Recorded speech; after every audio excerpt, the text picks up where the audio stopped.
On the streets of Guadalajara, on May 24, 1993, a shootout breaks out that will forever change the history of Mexican drug trafficking. A cardinal of the Catholic Church is gunned down in the parking lot of the international airport. 14 bullets strike his body. The entire country is paralyzed. Theories multiply. Was it a mistake? Was it a deliberate order? What no one can deny is that this event marks the beginning of the end for several of Mexico's most powerful men. To understand what happened that day, we must go back a few weeks. In early 1993, the war between the Sinaloa Cartel and the Tijuana Cartel had reached unprecedented levels of violence. The Arellano Félix Brothers, led by Benjamín from the strategic side and by Ramón from the brutal side, had launched a relentless hunt for El Chapo. For them, Joaquín Guzmán Lora represented an existential threat. He not only refused to pay the toll for using the Tijuana corridor, he had also begun corrupting their own police officers, infiltrating their own routes, weakening their control from within. Ramón Arellano Félix was not a patient man. His reputation had been built on a simple premise. Whoever defied him would not live to tell the tale. The narco juniors, that elite group of privileged young men turned hitmen, received clear instructions. Find El Chapo. Eliminate him, no matter the cost. The problem was that El Chapo moved like a ghost. He changed locations constantly, used multiple identities, slept in different houses every night. He had learned that in this business paranoia was not a flaw, but a virtue that kept you alive. The Arellano brothers deployed a network of informants along the Mexican Pacific coast. They bribed federal agents, municipal police officers, and airline employees. Every move El Chapo made was tracked with military obsession. Finally, their sources confirmed that Guzmán planned to take a flight from Guadalajara's airport.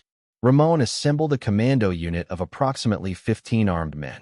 The mission was simple on paper but complex in execution. Intercept El Chapo before he boarded the plane. What happened next became the most controversial event in Mexican drug trafficking throughout the entire 1990s. On May 24, 1993, Cardinal Juan Jesus Posadas Ocampo arrived at the Guadalajara airport in a white Grand Marquis.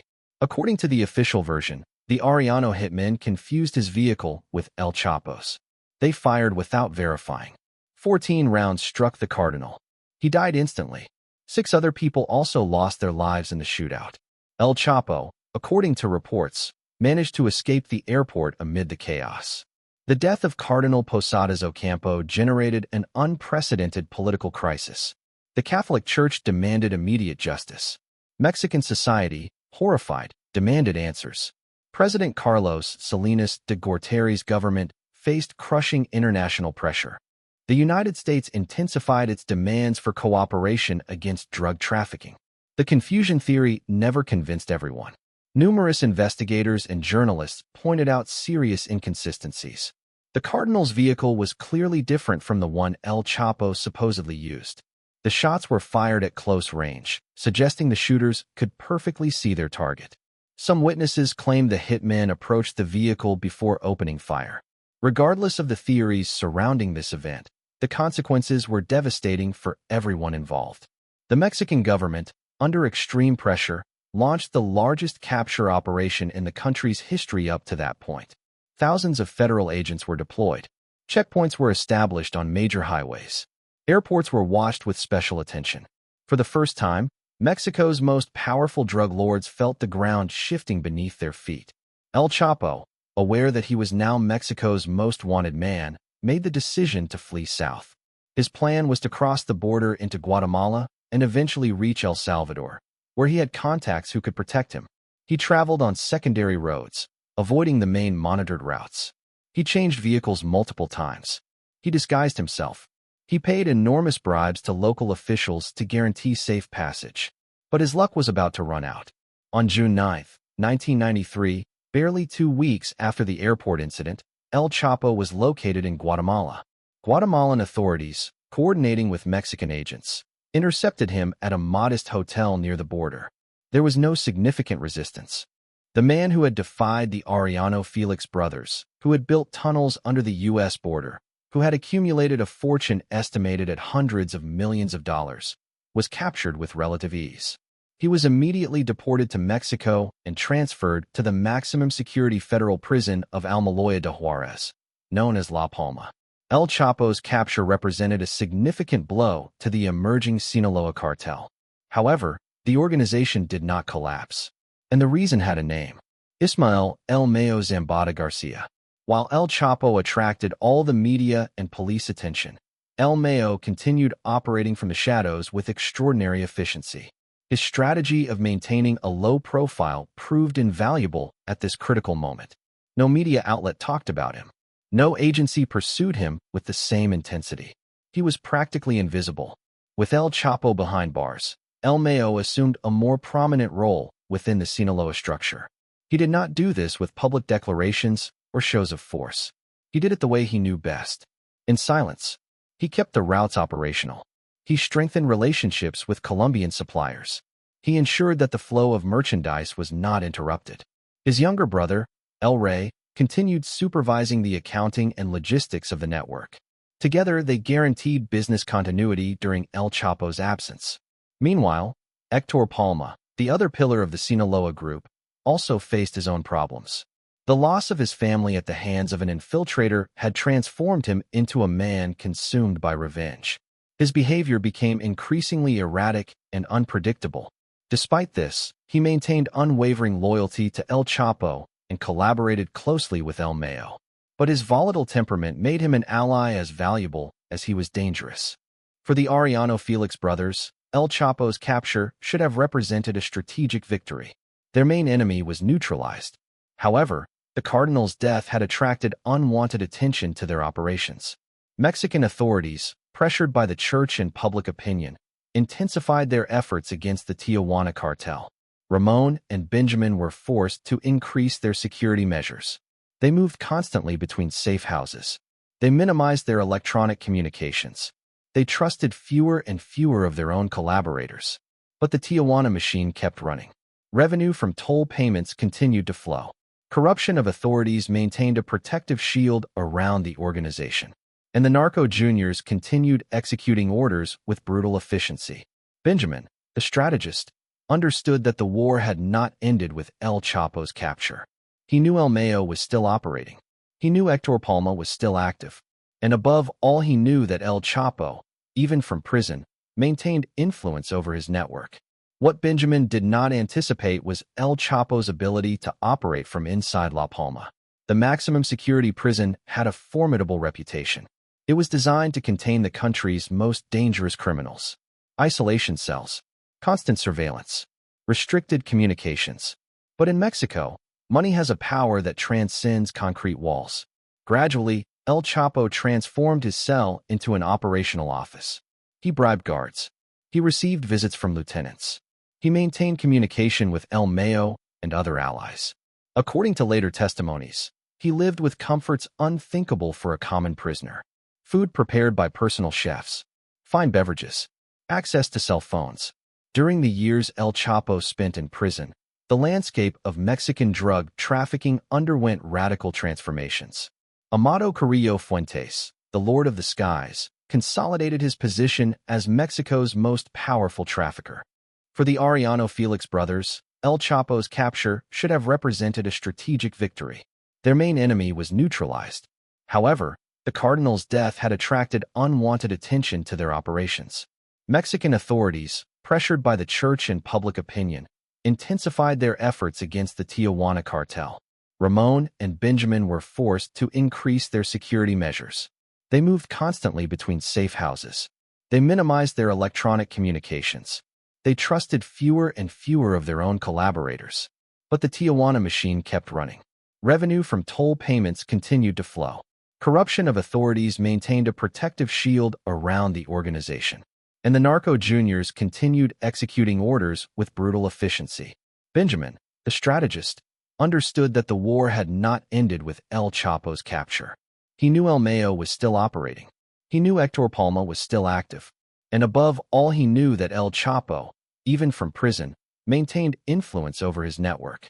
What Benjamín did not anticipate was El Chapo's ability to operate from inside La Palma. The maximum security prison had a formidable reputation. It was designed to contain the country's most dangerous criminals.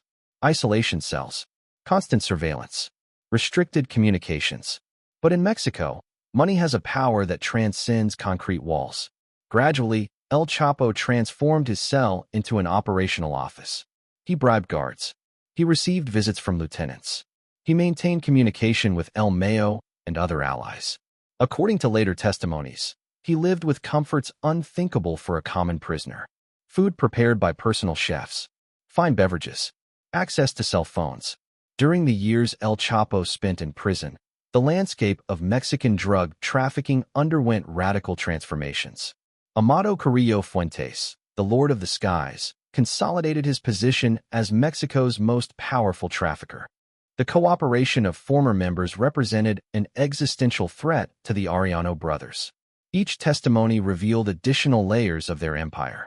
The narco juniors who once believed themselves untouchable began falling one by one. Some were arrested in coordinated operations between Mexico and the United States. Others were eliminated by the organization itself, suspected of being informants. Paranoia overtook Tijuana. The extravagant parties ceased. Recruits stopped coming. The glamour that had surrounded the cartel vanished, replaced by an atmosphere of absolute distrust. In July 1997, an event shook the drug trafficking world with the force of an earthquake. Amado Carrillo Fuentes, the Lord of the Skies, died during plastic surgery at a hospital in Mexico City. Officially, post-operative complications were the cause of death, but the circumstances generated immediate suspicion. Why would Mexico's most powerful drug trafficker undergo such a risky operation? The answer was simple. Amado was trying to change his appearance to evade authorities who were closing in on him. Amado's death left a colossal power vacuum. His organization in Juarez entered a period of instability. His brothers tried to maintain control, but lacked Amado's charisma and strategic intelligence. For El Mayo, this loss was both personal and professional. He had lost a fundamental ally and a close friend. However, with the coldness that characterized him, El Mayo quickly assessed the new situation and adjusted his strategy. Without Amado's air routes, he needed to strengthen his own land and maritime corridors. The following years were a period of reshuffling for all of Mexico's criminal organizations. The Sinaloa Cartel, under El Mayo's silent leadership, continued to consolidate. El Chapo remained imprisoned but maintained his influence. Hector Palma was captured in 1995 following a plane crash, temporarily removing him from the picture. El Azul, Juan José Esparragoza Moreno, the underworld mediator, moved between factions trying to maintain increasingly fragile balances. In Tijuana, despite the difficulties, the Arellano Félix brothers refused to yield ground. Their strategy adapted to the new circumstances. They reduced ostentation. They increased the compartmentalization of their structure. They diversified their routes to avoid depending exclusively on the Tijuana corridor. But the net was tightening inexorably. The United States had placed them on the list of the world's most wanted drug traffickers. The reward for information leading to their capture amounted to millions of dollars. The turn of the millennium brought a transformation no one anticipated. On January 19, 2001, El Chapo Guzman escaped from the maximum security prison of Puente Grande. According to the official version, he hid in a laundry cart that was taken out by an internal accomplice. Subsequent investigations revealed a level of institutional corruption that was hard to comprehend. Guards, administrators, and support staff had been bought off. El Chapo had not only planned his escape for months, he had turned the entire prison into his territory. El Chapo's escape was a political earthquake. The newly inaugurated government of Vicente Fox faced a scandal that questioned the credibility of the entire Mexican prison system. But for the drug trafficking world, the message was different. El Chapo was back, and he came with a thirst for revenge and renewed ambition. His first move was to reconnect with El Mayo. Both knew they were stronger together. El Mayo had maintained the structure for years. El Chapo brought the audacity and charisma needed to expand it. The renewed alliance between El Chapo and El Mayo established the foundations for what many consider the golden age of the Sinaloa Cartel. Their roles complemented each other perfectly. El Mayo was the financial and logistical brain. He managed relationships with Colombian suppliers. He supervised money laundering. He maintained political alliances. El Chapo was the operational strategist. He designed innovative routes. He built cross-border tunnels. He intimidated the competition. Together, they controlled a significant portion of drug trafficking into the United States. For the Arellano Félix Brothers, El Chapo's return meant the resumption of hostilities. The war that had diminished during his imprisonment was reactivated with renewed intensity. El Chapo had not forgotten. He had not forgiven. And now he had more resources than ever to execute his revenge. Tijuana once again became a battlefield. Bodies appeared in the streets with threatening messages. Clashes between hitmen from both sides became daily occurrences.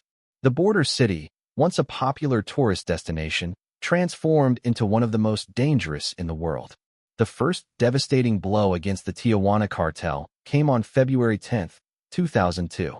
Ramón Arellano Félix, the most feared brother, the most violent, the one who had sworn to eliminate El Chapo with his own hands, was gunned down during a confrontation in Mazatlán, Sinaloa. The exact circumstances of his death were subject to debate. According to some reports, he was identified by police officers during a routine operation. According to other versions, his location was revealed by informants linked to the Sinaloa Cartel. What is certain is that Ramón, who for years had sown terror in the streets of Tijuana, died like many of his victims. Violently and unexpectedly. Ramón's death struck the Tijuana organization deeply. They did not only lose their most effective armed wing. They lost the aura of invincibility they had cultivated for more than a decade. Less than a month later, on March 9, 2002, Benjamin Arellano Félix was captured in Puebla during a federal operation. The strategist, the brain, the man who had turned Tijuana into a drug trafficking fortress, was arrested without firing a single shot. Within weeks, the Tijuana Cartel lost its two main leaders. The remaining siblings tried to maintain the organization's cohesion. Eduardo assumed a more prominent role. Enedina, the only sister involved in operations, demonstrated remarkable administrative capability. But the structure never recovered its original strength. Lines of command fragmented. Lieutenants began operating independently. Some negotiated directly with the Sinaloa Cartel, switching sides to guarantee their survival. El Mayo observed everything from his privileged position in Sinaloa. He had watched the men who once were his compadres fall, the same men who had baptized his children, the same ones with whom he had shared a table and business for years. He felt no remorse. In the world of drug trafficking, sentimentality was a luxury no one could afford. What mattered was survival, and El Mayo was the undisputed master of survival. While his competitors fell one after another, El Mayo perfected his art of invisibility. No recent photographs of him existed. The few available images were years old. He did not use cell phones regularly. He communicated through trusted messengers. He lived on remote ranches in the Sinaloa Mountains, where the mountainous geography provided natural protection. Authorities searched for him, but seemed to be chasing a ghost. His philosophy was radically different from El Chapo's. While Guzman built spectacular tunnels and starred in cinematic escapes, El Mayo avoided any action that would attract attention. While El Chapo gave interviews and became an almost mythological figure, El Mayo cultivated absolute anonymity. This fundamental difference in approach would explain why one would end up in a maximum security cell in the United States while the other would remain free for additional decades. Vicentillo, El Mayo's favorite son, grew up in the middle of this world. Educated in the best schools, protected by armed bodyguards, aware from an early age of the true nature of the family business. His father meticulously prepared him to assume responsibilities within the organization. He taught him the importance of discretion. He showed him how to build relationships of trust. He explained to him that in this business loyalty was bought, but betrayal was paid for with one's life. However, El Mayo also carried deep contradictions. In one of the few interviews he ever granted in his life, published by journalist Julio García in the magazine Preciso in 2010, El Mayo revealed an unexpectedly reflective side. He spoke about his life with a mixture of pride and melancholy. He acknowledged that the path he had chosen had no return. He said something that would resonate for years. The day I decide to turn myself in will be because I have no options left. And that day one of my sons will take my place. Because there is no way out anymore. This statement proved prophetic in more than one sense. Vicentillo was arrested in March 2009 in Mexico City. His capture was a significant blow to El Mayo's organization, not only because of the operational loss. Vicentillo decided to cooperate with U.S. authorities. He became a protected witness. He provided detailed information about his father's operations. He named corrupt politicians. He described trafficking routes. He revealed the organization's financial structure. The son who had been groomed to inherit the empire became its greatest threat. For El Mayo, Vicentillo's cooperation represented a wound that transcended the professional. It was a family betrayal, a breach in the code that had guided his entire life. However, according to people close to him, he never expressed public resentment toward his son.